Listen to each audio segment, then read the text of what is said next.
Welcome back. It's lovely to have you here again. Tonight's story is about a man who spent his life looking toward the sky and ended it with his eyes cast down, ordered not to look anymore. He wasn't a soldier. He wasn't a king. He wasn't born into power, nor into comfort. But for a brief moment in time, the world turned its gaze toward him and listened. And then it punished him for what he saw. His name was Galileo Galilei.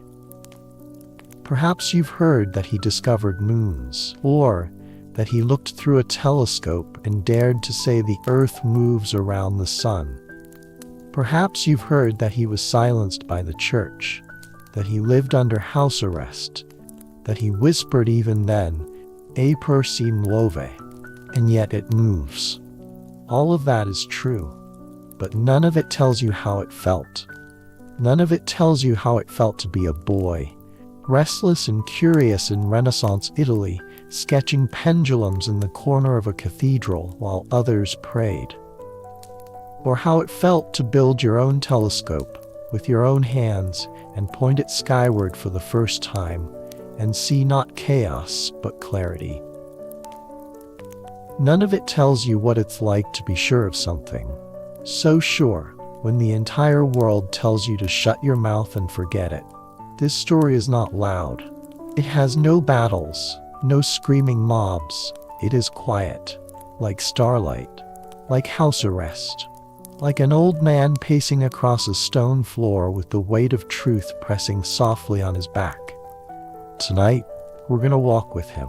From his childhood in Pisa, through the noisy world of scholars and skeptics, through wonder, triumph, and trial, until finally the world grew quiet around him, and the stars kept shining just the same. So settle in, let the candles burn low, and if you can, try to listen the way Galileo once listened. Not for noise, but for patterns, for truth, for stillness. Let's begin. Chapter 1. The Boy from Pisa. It was February, in the year 1564. Italy was not yet a country. It was a collection of city-states, duchies, and papal territories, stitched together with uneasy treaties, noble rivalries, and the occasional silence of peace. Pisa was one of them, a city already long past its prime as a maritime power, now quieter, slower, but still proud. That winter, the air along the Arno River had a briny chill to it, heavy with the scent of damp stone and the lingering smoke from hearths that never quite warmed their homes. The streets were narrow and uneven, flanked by shuttered windows and crooked tiles, their corners worn smooth by centuries of footsteps. Horses' hooves echoed softly through the alleys. Every so often the bells of a cathedral would ring out, their sound rolling across the rooftops in waves of metal and memory. This was a world in which most people never looked far beyond what was directly in front of them. The sky was for prayers and omens. The stars were decorations of heaven, placed there by divine design. The earth, as nearly everyone agreed, stood still at the center of it all, anchored in God's perfect order, unchallenged and unchallenging. And into this world, dusty, dogmatic, deeply rooted in tradition, a child was born. His name was Galileo Galilei. He entered the world not with ceremony, but with the wail of a newborn and the creak of a wooden bed frame in a small house near the riverbank. His mother, Julia, wrapped him tightly against the chill. His father, Vincenzo, stood in the next room tuning a stringed instrument, a lute perhaps, or maybe a viola da braccio. He was a musician and a music theorist, clever with numbers and fretboards alike. They weren't poor, not exactly, but they lived with restraint. Their coin went to books more than wine, and their windows were more often shut than open. Yet within those walls there was a current, a quiet insistence on thought, on questioning, on listening to the world in its smallest sounds. And so it was that Galileo grew, not surrounded by privilege, but immersed in possibility. Even as a toddler, Galileo was different. He stared at things for longer than most children did. Not in a dazed or dreamy way, but with a kind of focused stillness, as if he was trying to unravel them. The swing of a lantern, the drip of a leaky pipe, the way dust moved in a shaft of morning light, these were his earliest fascinations. Where others moved on, he watched. By the time he was 5, he had already begun asking questions that made grown men pause. Why do leaves fall more slowly than pebbles? Why do bells always stop swinging at the same time? Why does water bend light? He had no answers, of course. Not yet. But he had noticed, and noticing was the first rebellion. The house in which he grew up was filled with the soft chaos of learning. His father's manuscripts lay piled beside pots of ink and broken quills. There were scrolls with musical notations, arithmetic tables, theological arguments, many half-finished, many copied by hand. Galileo absorbed them not with formality, but through osmosis. He read the way others breathed. He copied diagrams on scraps of wood, carved arcs into clay with bits of stick. His games were made of ratios. His lullabies were rhythms and vibrations. And yet, he was still a boy. Still curious, mischievous, hungry for the world. He wandered the marketplaces of Pisa barefoot in the summers, trailing after his younger siblings, with a stick in one hand and a crust of bread in the other. He watched boats tilt as they came to dock and memorized how ropes stretched and sagged under weight. He watched the way shadows moved across the stones in the cathedral plaza. He noticed how the sun always caught on the same part of the wall just before evening. One day during Mass, he looked up. A great bronze lamp was swinging above the congregation, slowly, steadily, pushed by the draft of the high windows. And as others knelt and murmured prayers, Galileo pressed his fingers gently to the pulse in his wrist and began to count. Back and forth the lamp went, wide at first, then narrower with time. But the rhythm, the time it took to swing from one side to the other, seemed steady, unchanging. The arc diminished, but not the beat. He watched it for minutes, breath held. No one had told him to. No one even noticed. It would be years before he understood what he had seen. Pendular motion, invariance of period, the seeds of timekeeping. But in that moment, something clicked. The world wasn't just a collection of random occurrences. It wasn't just chaos wrapped in prayer. It had order. Even in its quietest corners, especially there, it moved with purpose. And if you watched closely enough, you could understand it. His father had always taught him to question. Respect reason above reputation, he'd say. Tradition is not truth. Vincenzo had argued often with other musicians, criticizing the popular styles of the time. He believed music should be guided by mathematics, not by fashion, not by flattery. Harmony had rules, and rules could be learned. Galileo listened and learned. He learned that the world didn't need to be accepted at face value, that it could be measured. That things that seemed mysterious, like sound or swing or motion, were not beyond comprehension. They were waiting to be translated. By the time Galileo was old enough for formal education, the path ahead seemed clear. He would become a doctor. It was not what he wanted, but it was what was available. His family couldn't afford failure, and medicine was respectable. So he studied anatomy, and Aristotle, and Galen. He watched dissections. He learned Latin. He memorized the names of bones and herbs and humors.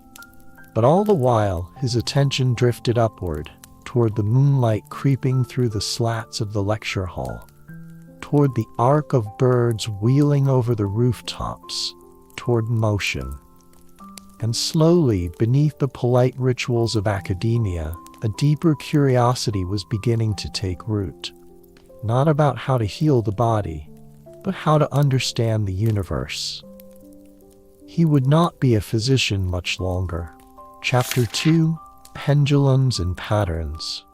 The air in Pisa always carried sound differently within the cathedral. Voices echoed there not with volume, but with length. Conversations stretched, slowed, and curved upward into the vaulted ceilings. The tap of a foot, the shuffle of a robe, the sigh of old stone shifting in its foundations, everything seemed to hang in the air a moment longer than it should have. Even silence felt slower there, like it was being gently observed from above. Galileo had always noticed things like that. While other students sat dutifully through lectures or knelt in prayer, his mind slipped between rhythms. His eyes didn't rest on the altar or the priest, they watched how things moved. His attention didn't belong to the doctrine of the day, but to the way the chandeliers swayed slightly as warm air rose from the candles. And most of all, it belonged to time. Not time as kept by the tower bells or professors' scoldings, but time as the body feels it. The steady, measured beat of a pulse against the fingers. The soft consistency of motion repeating itself. The bronze cathedral lamp still swung above the pews when he returned, again and again after that first day. He wasn't supposed to be there. He would slip in early before the sacristan began his rounds or linger long after evening mass had ended. Sometimes he'd stand near the back wall. Other times he'd sit on the stone floor, pressing his wrist gently with 2 fingers, eyes trained on the pendulum overhead. Back and forth. Pulse, swing. Pulse, swing. No matter how large or small the arc, the time between swings was the same. It didn't matter if the lamp was moving widely or barely at all. The rhythm was steady. The movement wasn't chaotic. It followed a law. And the law didn't ask permission from kings or priests. That realization changed him. It wasn't just the lamp. It was that the universe, what everyone had called mysterious, unknowable, governed only by divine will, was moving by rules that could be understood. Not guessed, not theorized with flourishes and ancient names, but measured, repeated, proven. That one lamp, swaying on its chain, had whispered a dangerous truth to Galileo. The world does not need our permission to be knowable, and he could not stop listening. He began testing pendulums wherever he could find them. Weights on string, ropes tied from balconies, bits of lead knotted at the end of cords. He timed them against his pulse and later against a bowl of dripping water, counting droplets instead of seconds. There were no precision tools yet, no stopwatches or lab coats. Just a boy and his questions, standing in shadows and listening to the slow rhythm of the universe echoing through stone and silence. But pendulums were only the beginning. Patterns were everywhere. He began studying objects as they fell, not just how fast, but how they curved. A stone dropped from a tower didn't simply fall, it accelerated, it gathered speed. It told its own story on the way down. Aristotle had written that heavier objects fall faster than lighter ones. Every scholar repeated it. But Galileo began to doubt. And doubt, once seated in a mind like his, grows quickly. He tested it with planks of wood, tilting them to create long ramps. He rolled balls of equal size but different weight and watched them closely, crouched beside them, chin to the floor. He noticed they reached the bottom together, not because he wanted them to, but because they did. It contradicted everything he'd been told. So he wrote it down. Not for praise, not even for publication. He wrote to understand. And in that quiet, careful writing, the early Galileo began to emerge. Not as the myth, not as the man defying popes, not yet, but as a boy turned scholar who trusted his eyes more than the words of 1,000 men.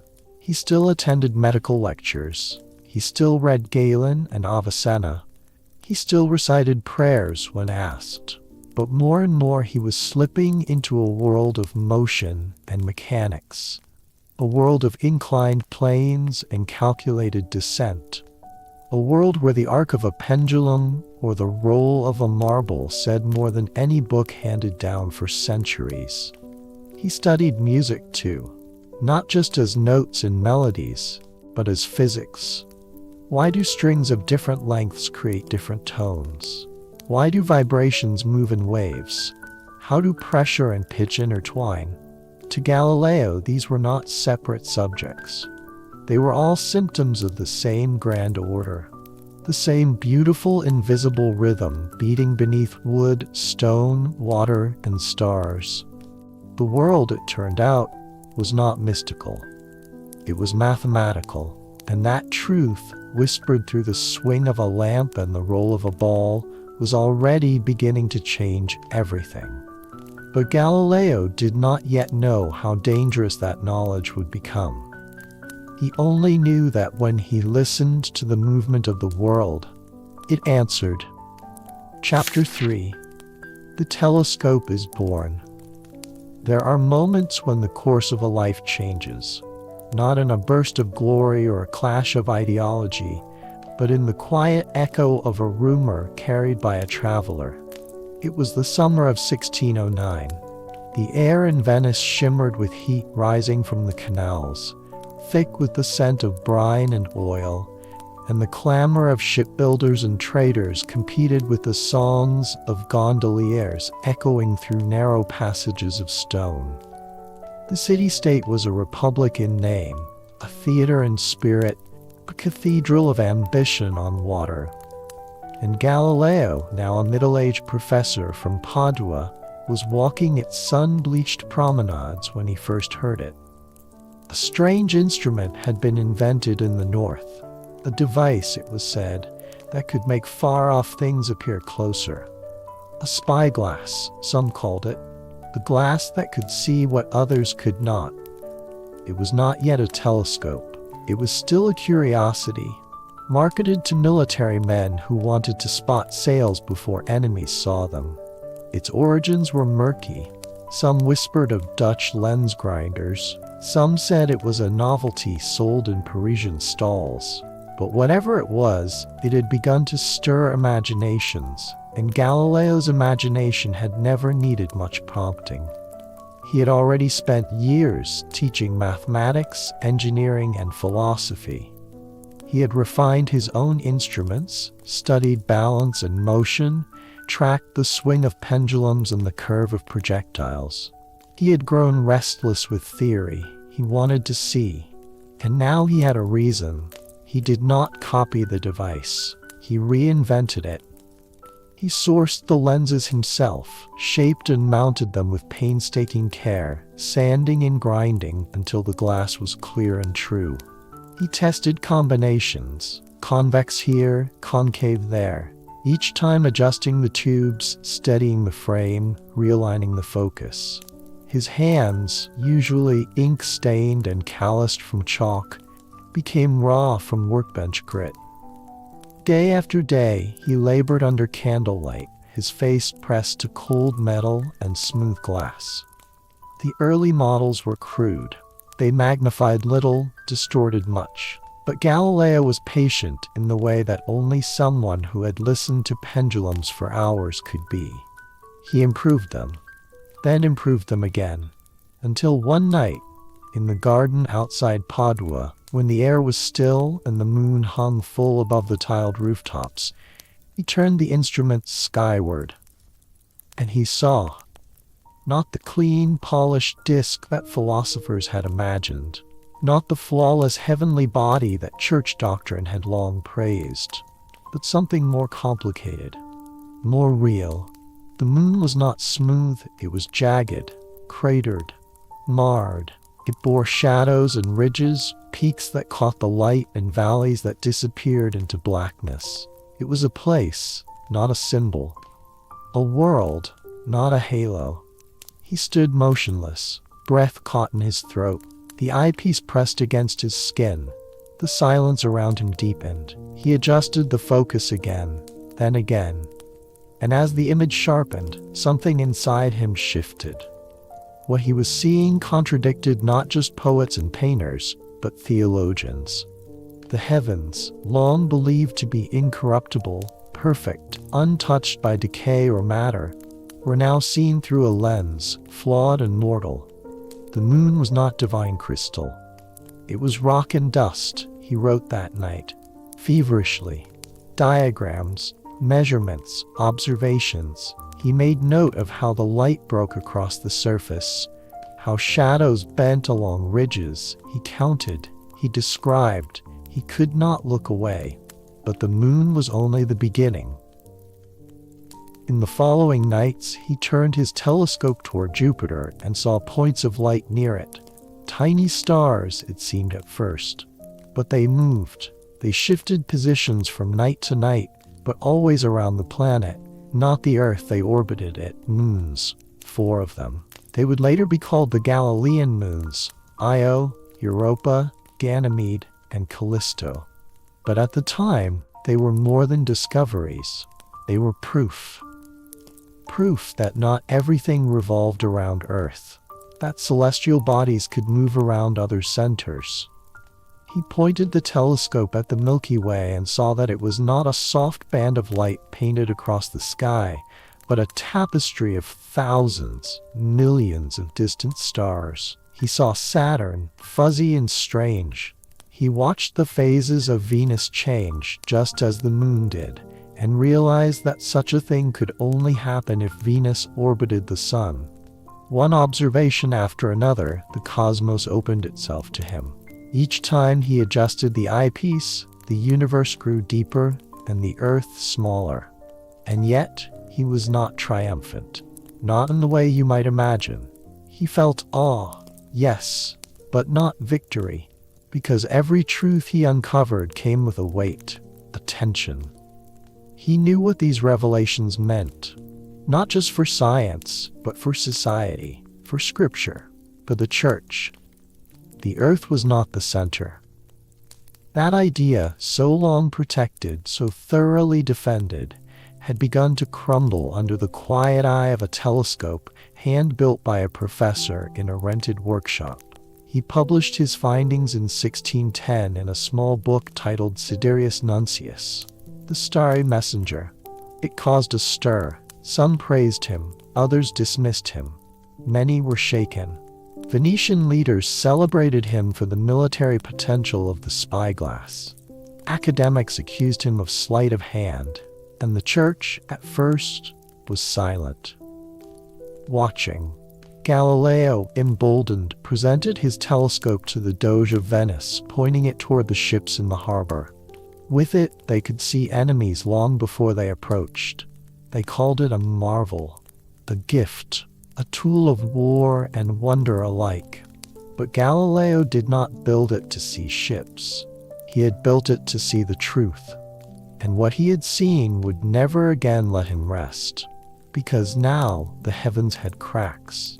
And in the silence between the stars there was a whisper. Everything you thought was fixed is moving. Chapter 4. Moons of Jupiter. The winter sky in Padua was particularly clear that year.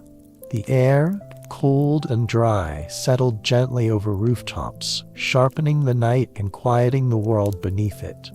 Footsteps along the canal froze mid-echo. Candles flickered behind shuttered windows, their orange glow softening the edges of alley walls.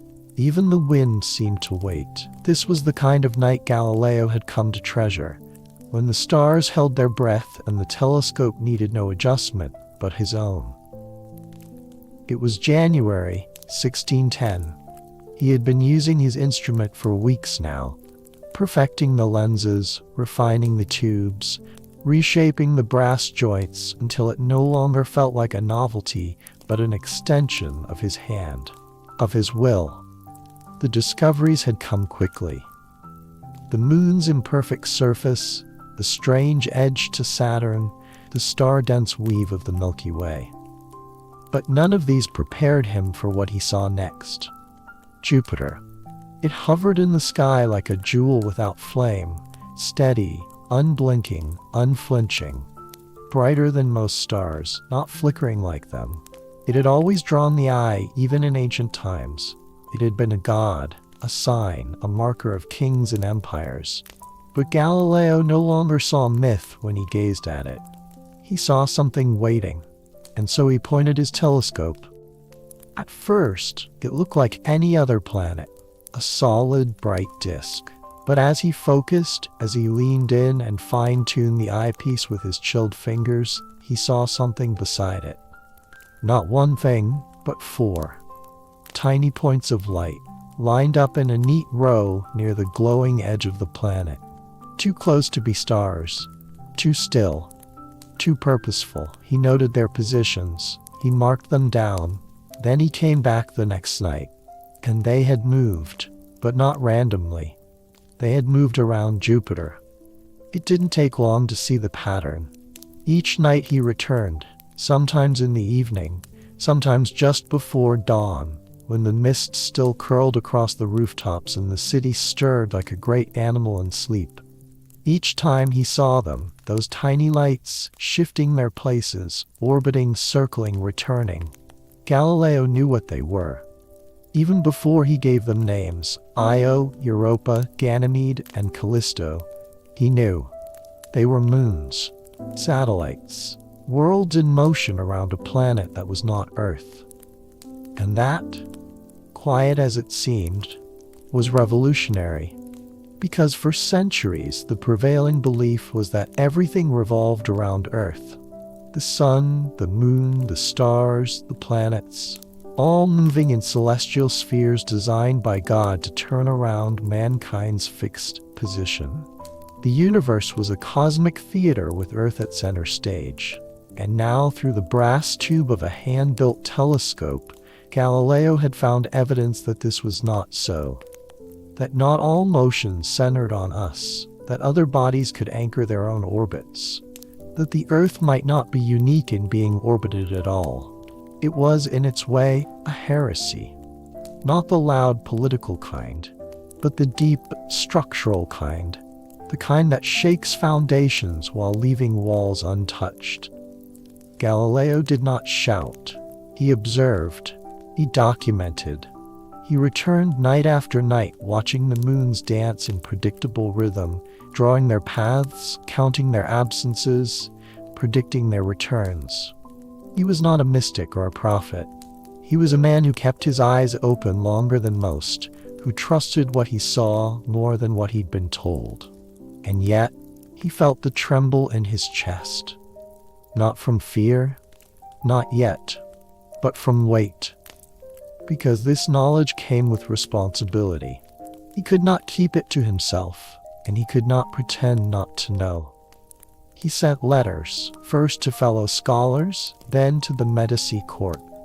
He offered to name the moons the Medicean stars, a gesture not of flattery alone but strategy. He needed protection. He needed prestige. Discovery was not enough. It had to be shared, published, supported. Otherwise, it would die in his notebook. Sidereus Nuncius, the Starry Messenger, was published just 2 months later. It was short, barely 80 pages, but it contained the universe. In it, he described the pocked surface of the moon, the invisible stars of the Milky Way, the shifting lights around Jupiter. He included sketches, data, diagrams. His words were calm, methodical, measured, but behind them pulsed an urgency. Look, see for yourself. The sky is not what we thought it was. The book spread like wind across dry grass. Some hailed it as genius, others as illusion. Telescopes were still rare, and few had the skill to build one like Galileo's. Some accused him of trickery. Others dismissed his observations as distortions, reflections, errors of glass or of judgment. But some could not look away. Among them were men of learning, men of power, and men of the church. For a moment, Galileo stood at the center of wonder. He had seen farther than anyone, and the world tilted toward him. But the wonder was not without tension, because if Jupiter could have moons, if other centers of motion existed, then perhaps the Earth wasn't central at all. And if the Earth wasn't central, perhaps it moved. And if it moved, then what of Scripture? What of the design? What of God's perfect order? Galileo did not answer those questions directly, not yet. But the seed had been planted, and he had planted it with the careful steadiness of a man who had long watched pendulums and patterns and trusted the truth to move outward, ripple by ripple, into the minds of others. Still he knew. Even in that early triumph, he knew. To move the earth in thought would shake everything beneath it, and the shaking had only just begun. Chapter 5: The Earth Moves. It is a strange thing to know something the world is not ready to hear. To walk through city squares where children laugh and priests preach and vendors shout the price of olives, all while carrying a truth that, if spoken aloud, might unravel the scaffolding of how those people live and what they believe. Not because it is violent, not because it is cruel, but because it is different. Because it rearranges the center of everything. Galileo walked through such a world. He did not wear the robe of a prophet or the armor of a warrior. He wore a scholar's cloak, often stained with ink and dust from experiments, a modest cap, shoes worn from pacing long hours indoors. To most, he was a clever man with instruments and questions. But within him, something monumental had already begun to shift, and it would not return to stillness. By now, it was no longer a suspicion, not a hypothesis. Galileo had watched the stars too long, listened to their rhythms too closely, observed their curves, patterns, and delays with too much precision. Venus had sealed it for him. Its phases, bright crescent, half-moon, full glare, could not be explained by an Earth-centered model. No system with Earth at the center could make Venus shine like that. Not logically, not cleanly. Only a sun-centered model, a Copernican one, could explain what he saw. The Earth then was not fixed, it moved. It spun, it orbited. And if the Earth moved, then so did the heavens in ways no one had fully accepted. The great gears of the cosmos, once imagined as crystalline spheres humming in perfect harmony around a motionless Earth, had been illusions. Comforting, yes, but illusions all the same. The Copernican theory, first proposed quietly decades earlier by the Polish astronomer Nicolaus Copernicus, had been controversial from the start. It was elegant, yes, but radical. It placed the sun at the center of the known universe and set the Earth not upon a divine pedestal, but on a moving track, a traveler among others. The Church had tolerated the idea as a mathematical convenience, a useful fiction, but it was not to be taught as truth. That boundary had always been made clear, and now Galileo had crossed it, not loudly, not recklessly, but with the steady, mounting conviction of a man who could no longer unsee what he had seen. He began writing letters, first to trusted friends, then to philosophers, mathematicians, even cardinals. Letters filled not with poetry, but with data. Not sermons, but spirals. He included charts of planetary positions, sketches of sunspots, notes on tides and lunar movement. He spoke calmly, but firmly.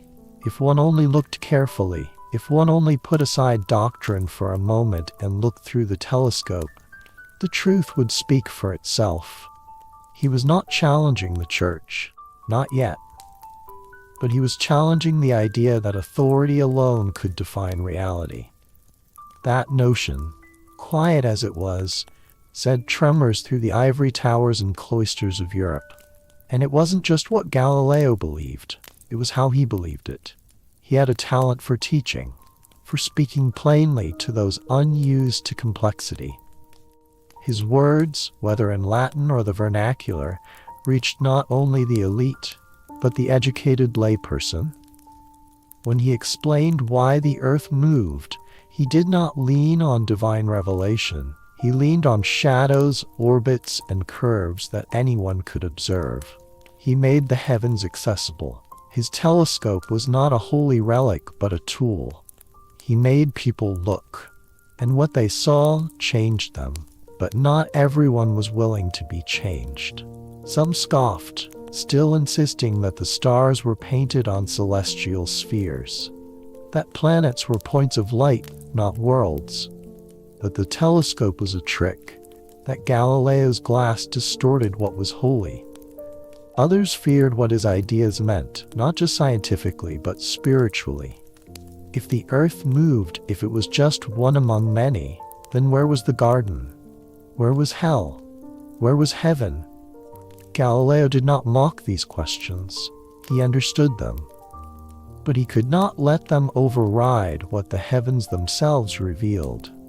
And so in 1615, he began to write more directly. He addressed letters to theologians, proposing that Scripture need not conflict with observation, that the Bible, written in the language of salvation, could coexist with the language of nature. That when Scripture spoke of a stationary earth, it did so as a metaphor, just as it spoke of God's mighty arm, not as a literal limb, but as a symbol of power. He believed the two truths could sit side by side, the sacred and the physical, the spiritual and the measurable. But not everyone agreed. Some saw danger, others saw heresy. Whispers turned into inquiries. The church, long aware of Copernicus but quietly dismissive, began to stir. Galileo traveled to Rome, hoping to explain himself, to reassure, to present his data, his logic, his deep and genuine respect for the Church's wisdom. He spoke with cardinals, met with scholars, shared his observations of Jupiter's moons, Venus's phases, and sunspot cycles that suggested the sun itself, long thought unblemished, was dynamic and changing. He believed the truth would win. But truth does not always move at the speed of reason. It moves as the earth does, slowly, invisibly, against tremendous resistance. And so in 1616, the Copernican theory was declared formally false and altogether contrary to Scripture. The decree was not shouted, but it echoed all the same. Galileo was warned, quietly, firmly. He was told not to teach, not to defend, not to write about the earth's motion as though it were real. And for a time, he obeyed. But the stars did not. They continued to orbit, to eclipse, to reflect, to contradict the ancient schemes. The earth, Galileo knew, had not stopped moving, and neither had he. Chapter 6: The Church Pushes Back. By the time the decree came down in 1616, the sky had already grown heavier. The stars above Rome still shone, of course, patient, indifferent, eternal, but on the ground below, something colder had begun to settle.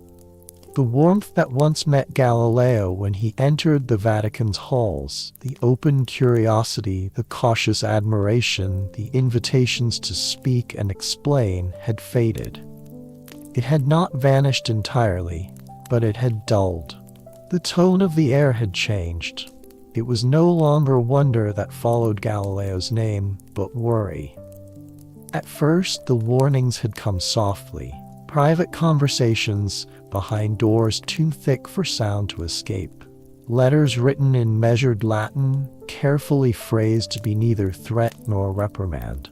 Whispers passed between clerics, among scholars, into court salons and dim corridors.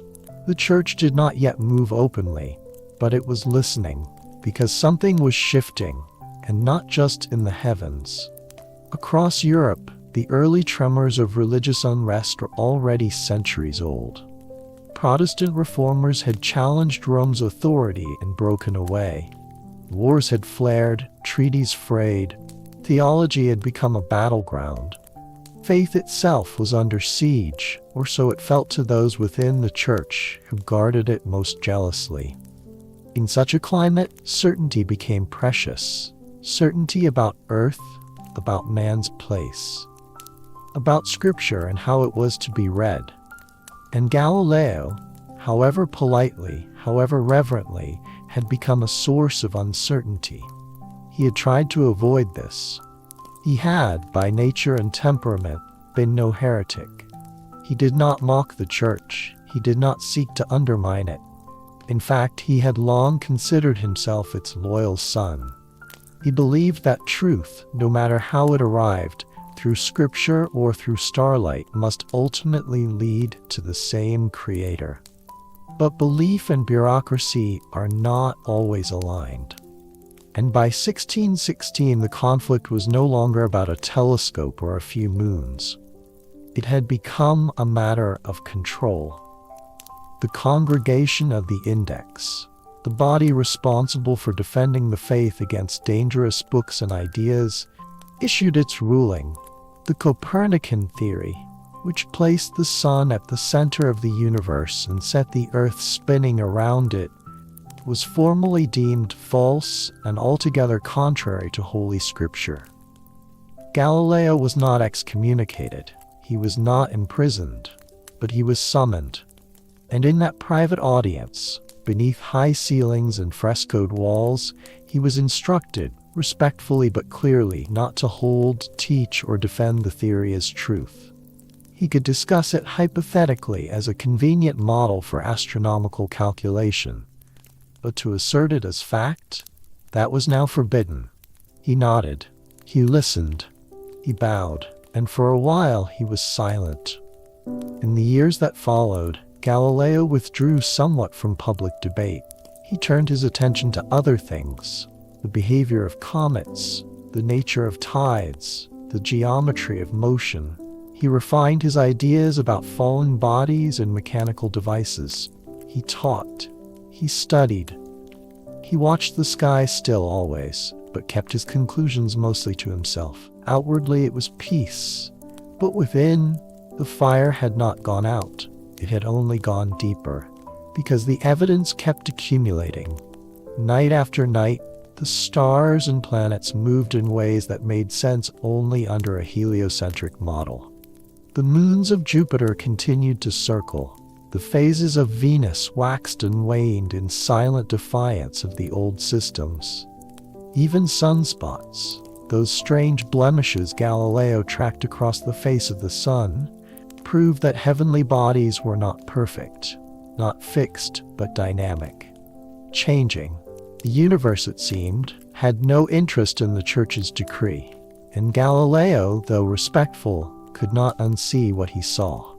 He began to write again, slowly, carefully, shaping his thoughts into dialogues rather than lectures, letting fictional characters voice different views so that truth might be explored without being proclaimed. He returned to the Copernican idea not as a declaration, but as a conversation. Not as confrontation, but as curiosity. Still, the tension grew. In Rome, new authorities had risen. Pope Paul V had passed, and in his place stood Pope Urban VIII, a man of intellect, once friendly to Galileo, even admiring. But time had worn away their warmth. Urban, facing increasing pressure from theological hardliners, now watched the scientists work with sharper eyes. The church, already wary, began to brace, because truth is not just discovered, it is disruptive. It does not wait for comfort or ceremony. It arrives quietly, sometimes through a telescope, sometimes in the form of a question that won't go away. And once it is seen, it cannot be unseen. Not by Galileo, not by his readers, not even by his enemies. And so, in the twilight between obedience and conviction, Galileo stood still for a moment.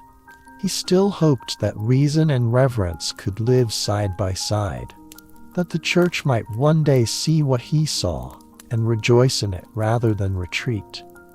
But as the voices of opposition grew louder, more certain, more rigid, he began to understand what many great minds before him had learned. Sometimes, even when you whisper the truth, it is the truth itself that makes the room go silent.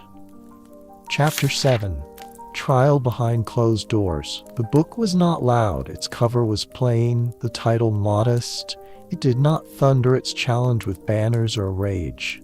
It began with a conversation. Dialogue concerning the two chief world systems. That was all. Galileo had written it not as an argument, but as a discussion, a theatrical exchange among three characters, each representing a different worldview. One believed the earth stood still, one believed it moved. The third, a reasonable mediator, asked questions. The setting was polite, the tone exploratory. No conclusions were forced. And yet between the lines, the argument gleamed like polished glass.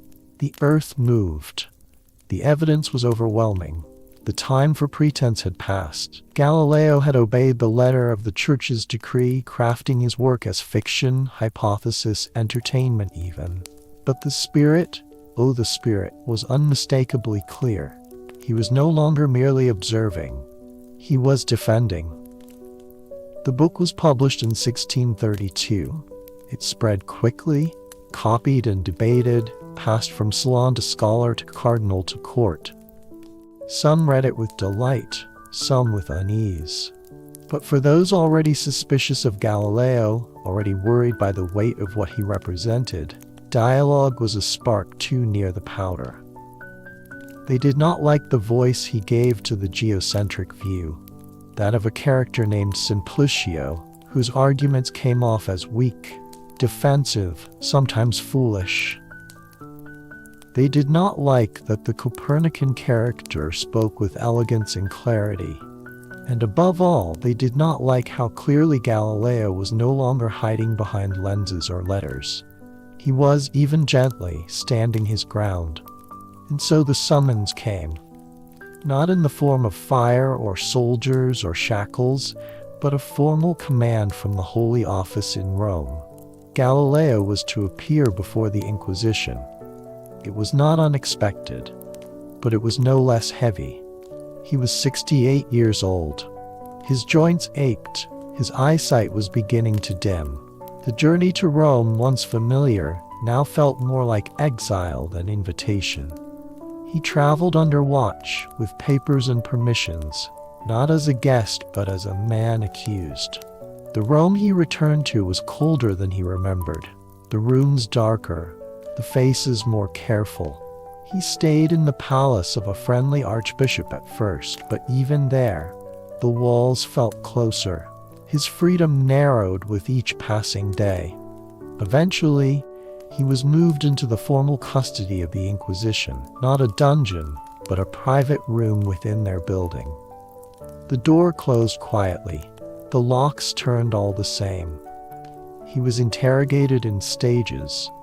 Behind closed doors, there were no crowds, no public stage, no chance to explain his findings before an audience of peers.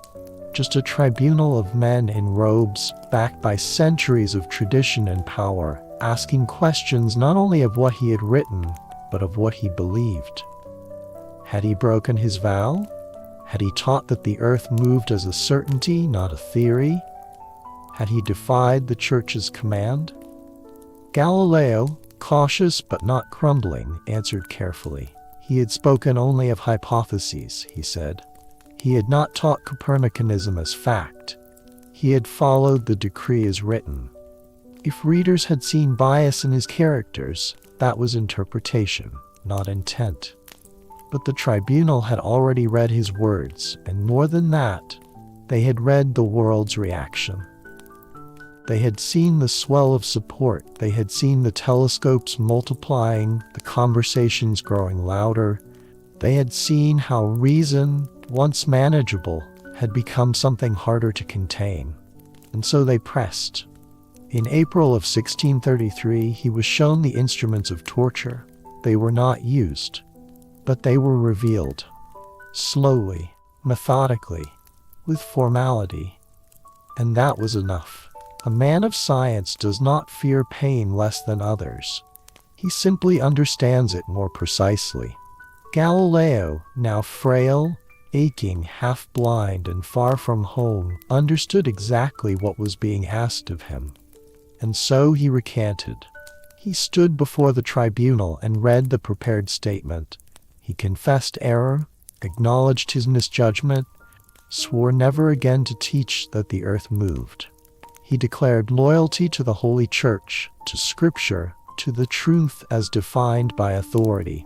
His words were slow, flat, empty of conviction, but they were accepted. The sentence was handed down. He was found guilty of vehement suspicion of heresy. He was ordered never to discuss heliocentrism again. He was placed under house arrest for life. And so Galileo left the Inquisition's chambers not in chains, but in silence. He returned not to Florence, not to the courts, not to Padua or Pisa or Venice, but to a small villa in the countryside. A quiet home outside Arcetri, nestled among olive trees and stone walls, where the only motion would be the breeze through the shutters. But the earth, of course, kept moving. And so did his mind. Chapter 8. House Arrest Begins. Arcetri was not a prison, not in the physical sense. There were no guards at the door, no iron bars on the windows, no screaming, no chains. There was wind, soft and constant, stirring the olive leaves in the garden. There was birdsong in the early hours, and in spring, the scent of rosemary and wild grass that clung to the folds of his cloak as he shuffled across the stones between rooms. There was silence, deep, stubborn, and endless. But it was confinement all the same. After his sentencing in 1633, Galileo Galilei was sent to live under house arrest in a modest villa just outside Florence, near the convent where one of his daughters had taken holy vows. His body was not caged, but his voice was. He could not publish. He could not teach. He could not teach. He could not explain. He could not speak aloud the things that had once flowed so easily from his lips, the truths he had once welcomed into the world with diagrams and telescopes and open hands. He was 70 now. His bones ached in the mornings, his hands trembled when he tried to write. His eyes, once sharp enough to read the sky, had begun to betray him.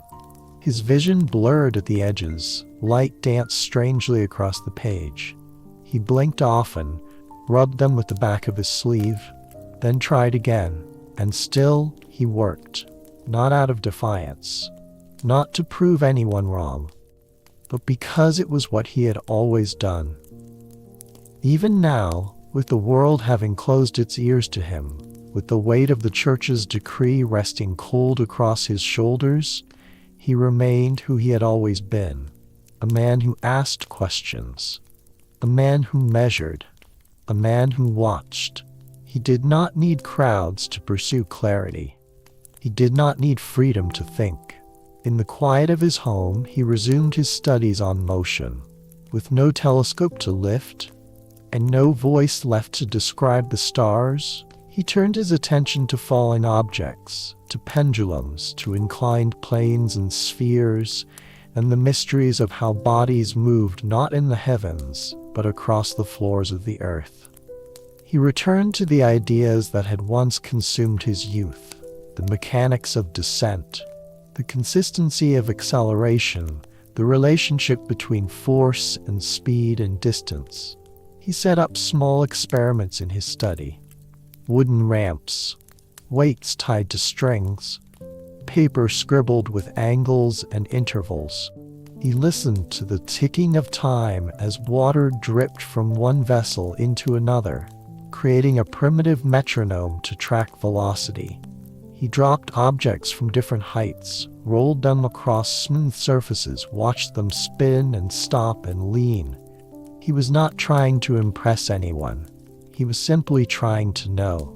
He kept notes, long pages of thought, curved into tight handwriting that trembled with age.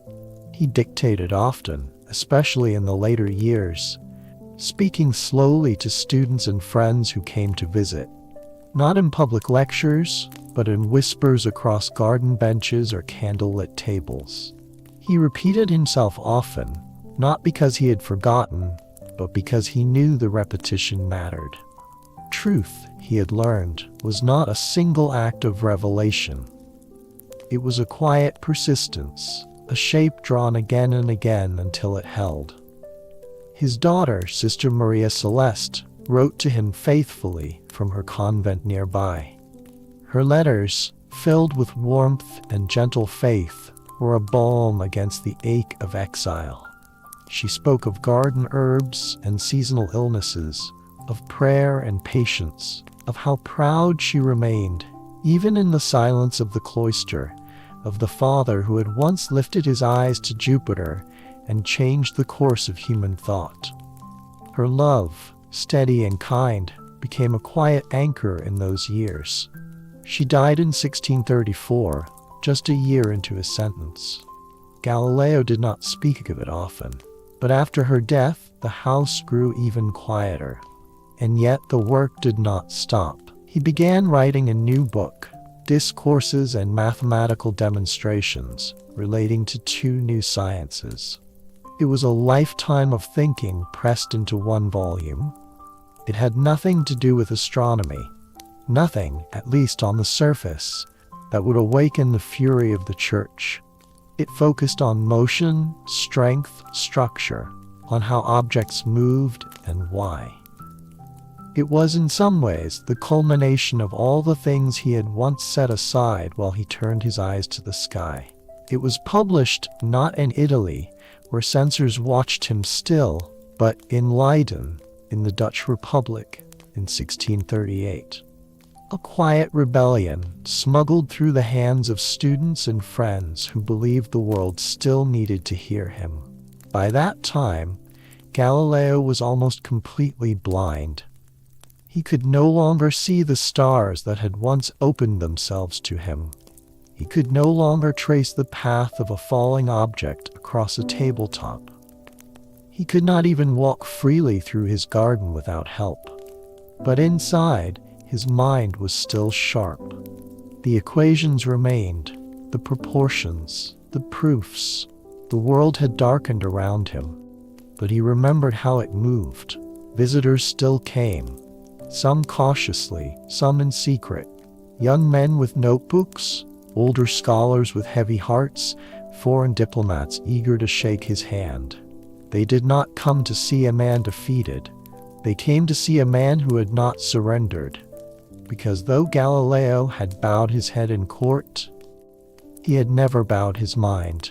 And in the stillness of his final years, that mattered. The stars continued their arc across the sky. The earth turned beneath the feet of all who denied it.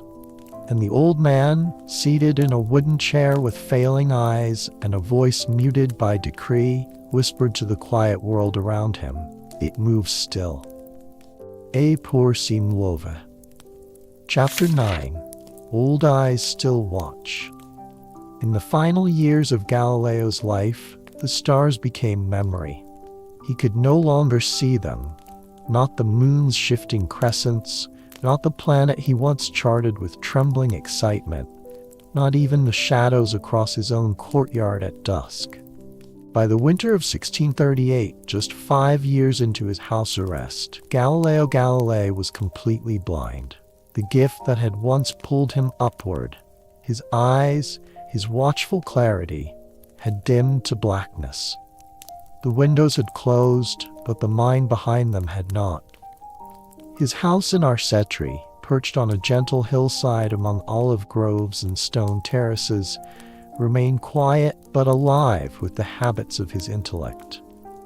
He moved slowly now, hand to wall, foot to familiar floorboard, counting steps as he passed through rooms he once paced without thought. His fingers learned the world again, measuring not with sight but with texture and temperature. A smooth table edge, the familiar notch in a wooden chair, the feel of paper, freshly marked in someone else's hand, still warm from dictation.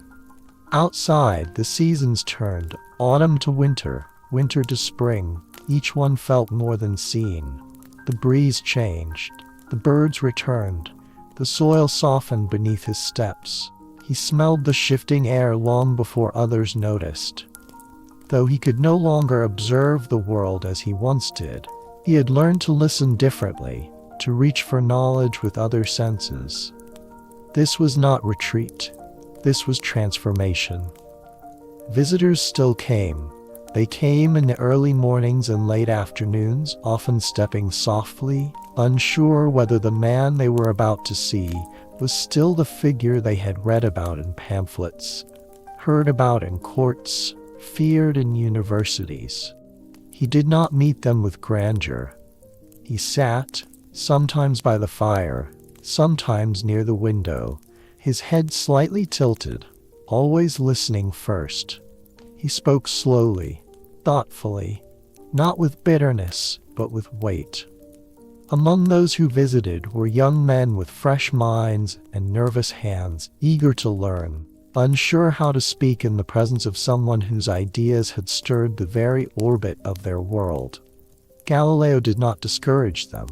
He welcomed questions. He encouraged experiment. He asked them what they had seen and how they knew it to be true. Often, he would smile, softly, almost to himself, when they stumbled into answers he had long since mapped out, not out of condescension, but out of recognition. He knew that path. He had walked it once in the dark as well. He could no longer draw, so others drew for him. He could no longer measure angles, so others measured. But he could still imagine. He dictated with startling precision. He described curves and ratios and fall times from memory, reciting experiments as if they were stories, retelling observations as though they were scripture. The falling ball, the pendulum swing, the path of a cannon's arc, these had never left him. And now, in the stillness of exile, they became his legacy. It was in these final years that Galileo completed two new sciences, a dense and difficult book, but one that would become foundational for the mechanical sciences that followed. It did not carry the drama of the dialogue, nor the celestial scope of his early works. It spoke instead of motion and structure, of tensile strength and rolling bodies. But within its lines was the soul of his work, the belief that nature could be measured, understood, and honored through reason. That God's world, far from being chaotic or unknowable, was ordered in ways we could learn, if only we watched patiently enough. He wrote not to reclaim a reputation. He wrote because the thoughts had not stopped coming. And those thoughts, even as his body faded, grew sharper. His memory remained vast. He could quote not only the ancients but himself, revisiting sentences written decades earlier and improving them in real time. He still believed in harmony, in symmetry, in the way the world moved like music, even when the instruments broke. Sometimes, when alone, he would turn his face to the sky, not because he could see it, but because he remembered it so vividly. The moons of Jupiter, forever circling. The phases of Venus, layered like soft clouds. The rough face of the moon, with its peaks and craters and shadows that deepened with each passing night. The things he had discovered were still out there, above him, beyond him, indifferent to his blindness or confinement. He had revealed them, but they belonged to no one. They simply were. And perhaps that was his deepest faith, not in institutions or dogma, but in the constancy of nature. The quiet, revolving truth that did not need to be believed to be real. In his darkest hours, when pain grew sharper, or when the loss of his daughter pressed more heavily on his chest, Galileo did not rage. He remembered. He remembered the lamp swinging in the cathedral, the first time he touched glass to sky, the thrill of seeing Jupiter's moons drift across the frame, night by night, like divine punctuation in a sentence no one else had finished. He knew now that his name would be spoken long after his voice was gone, and that somewhere, a boy might one day look up at the stars, ask why they moved, and follow that question all the way to a telescope. Chapter 10. Truth That Endures. In the early hours of January 8, 1642, the house in Arcetri stood silent. The wind, soft and unhurried, moved through the branches of olive trees that had outlived wars, floods, harvests, and now one more man. The shutters creaked faintly on their hinges. Somewhere beyond the villa walls, the distant sound of bells echoed through the hills, the kind that toll not for alarm, but for remembrance. Inside, in a modest room warmed by a last small fire, Galileo Galilei, scientist, philosopher, father, heretic, and visionary, breathed his final breath.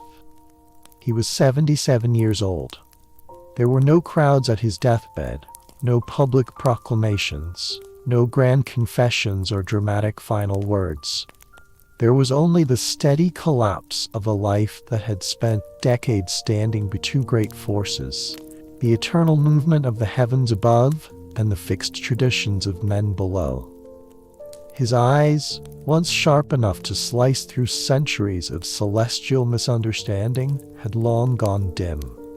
But his mind, even in his final days, had remained clear, carried forward not by fame or fury, but by quiet, unshakable thought. He died not in defiance, he died in knowing. And yet, even as his body was laid to rest, the consequences of his knowledge remained unsettled. The church, still wary of his influence, forbade him burial in the main cathedral in Florence. He was entombed quietly, away from honor, though not forgotten. His name lingered not only in private circles of scholars and students, but in whispers passed across Europe, whispers that grew louder with time, not because he spoke them, but because they had always belonged to the sky itself. Because while the church may silence a voice, it cannot silence a fact. And Galileo had not invented his discoveries. He had only pointed. The earth moved, whether men believed it or not. The moons of Jupiter orbited with or without permission.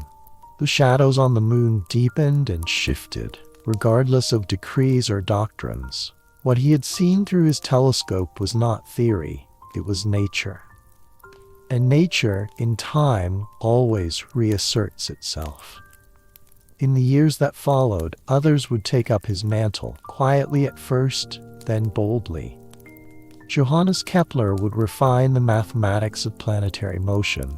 Isaac Newton, born in the very year of Galileo's death, would give the world the laws that finally described gravity, motion, inertia, all the forces that Galileo had touched but not yet named. And with each new mind, the wall between science and dogma weakened. The Earth became a planet among planets. The sun became a star among stars, and Galileo's place, once diminished, began to rise. By the 18th century, the tide had turned entirely. His name became a symbol not of rebellion, but of reason. Scientists praised him. Poets wrote of him. Philosophers debated his courage. The telescope, once called a blasphemous lens, became the icon of curiosity itself. And still, it took time. Not until 1992, 3.5 centuries after his trial, did the Catholic Church formally acknowledge what had long been known, that Galileo had been right, that the earth moved, that his condemnation had been in error. But long before that apology, his truth had already endured. Not because institutions allowed it to, but because the world itself kept proving it. The sky continued to spin in quiet defiance of all those who once swore it was still. The planets kept to their elegant, invisible paths, and children, lying in the grass with books and thoughts and homemade telescopes, continued to ask the questions he once asked and find answers not in dogma, but in wonder. What remains of Galileo is not merely his name. It is the shape of his silence after the trial, the precision of his diagrams, the courage of his corrections, the weight of the lenses he ground by hand, the memory of a boy counting pendulum swings to the beat of his own pulse in a cathedral, the echo of a man now old and blind, whispering what the world would one day embrace. E pur si muove, and yet it moves.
you.